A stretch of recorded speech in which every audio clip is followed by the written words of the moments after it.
میں حیران ہوں، میرا جسم میری مرضی کا نعرہ لگانے والی فیمنسٹ خواتین جو پاکستان میں، انڈیا میں، پوری دنیا میں ہیں، کچھ تو بولیں اس کے حق میں، کچھ تو بولیں مسکان کے حق میں۔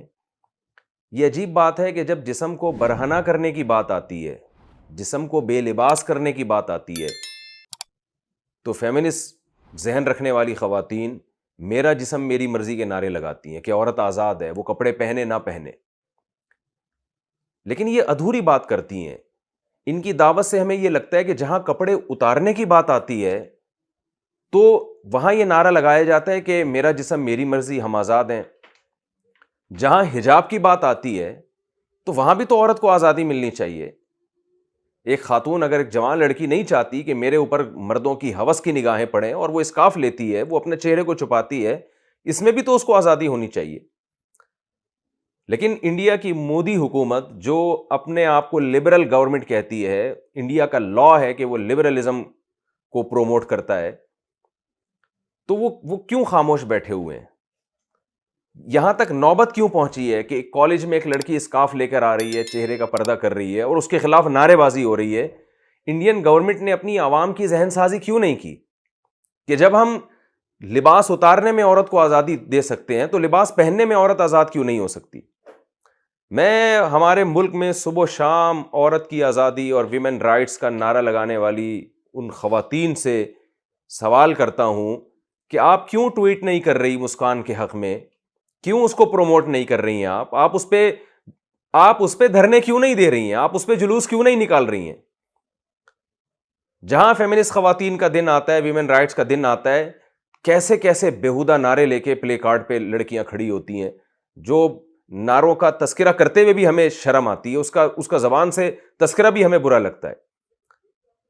تو آپ یہاں بھی تو حمایت کریں نا کہ کوئی لڑکی اگر چاہتی ہے کہ میں مکمل جسم کا پردہ کروں تاکہ مردوں کی ہوس کی نگاہیں مجھ پہ نہ پڑیں، میں مردوں کی ایک کھیل تماشے کی چیز نہ بنوں، تو آپ اس کو بھی تو پروموٹ کریں۔ یہاں خاموشی نظر آئے گی آپ کو۔ ہمارے ٹی وی چینل کے وہ صحافی جو صبح و شام انسانیت کے حقوق کے نعرے لگاتے رہتے ہیں اور علماء کو برا بھلا کہتے رہتے ہیں، آج وہ بھی خاموش بیٹھے ہیں۔ وہ بھی دو بول مسکان کے حق میں بھرپور طریقے سے بولنے کے لیے تیار نہیں ہے۔ تو یہ جو چھوٹا سا واقعہ رونما ہوا ہے نا مسکان کا، اس واقعے نے عورت کی آزادی کا نعرہ لگانے والوں کی حقیقت ہمارے سامنے کھول دی ہے کہ یہ ان میں سے بیشتر لوگ اس نعرے میں منافق ہیں۔ یہ حقیقت میں عورت کو آزاد نہیں کرنا چاہتے۔ اور ہم اکثر اپنے بیانات میں یہ بات بولتا رہتا ہوں، اور میں کیا بولتا ہوں، بڑے علماء سب بولتے ہیں کہ جو تحریک بھی عورت کو بے لباس کر رہی ہے، عورت کو کپڑوں سے آزاد کر رہی ہے، عورت کو حجاب سے آزاد کر رہی ہے، وہ لیبل تو یہ لگا رہی ہے کہ ہم عورت کی آزادی کے علم بردار ہیں، لیکن حقیقت میں وہ مرد کو عیاش بنا رہی ہے۔ وہ مرد کے لیے عورت تک پہنچنے کے راستے کو آسان کر رہی ہے تاکہ مرد جب چاہے، جس عورت سے چاہے، جس لڑکی سے چاہے، اس سے ریلیشن قائم کر کے اپنی جنسی ہوس کو پورا کر سکے۔ اسلام نے عورت کو حجاب کا راستہ دیا ہے کہ عورت ایک اٹریکشن کی چیز ہے۔ کوئی مرد جب اس کی طرف جانا چاہتا ہے تو اس لڑکی کی راہ میں اس کے باپ اور بھائیوں کی رکاوٹ ہو، پردہ رکاوٹ ہو، پراپر طریقے سے نکاح کا پیغام بھیجے اور اسے پراپر طریقے سے بیوی بنا کے گھر لے کر آئے، اور گھر لانے کے بعد اس کے حقوق ادا کرے، وہ تمام ذمہ داریاں پوری کرے جو ایک ہسبینڈ کی اور ایک شوہر کی ہوتی ہیں۔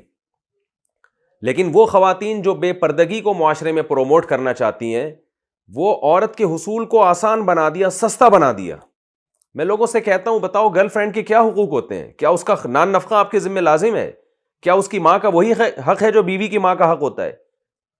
کیا اس کے بھائیوں کا وہی حق ہے جو بیوی کے بھائیوں کا حق ہوتا ہے؟ کوئی رشتہ قائم نہیں ہوتا گرل فرینڈ بوائے فرینڈ میں۔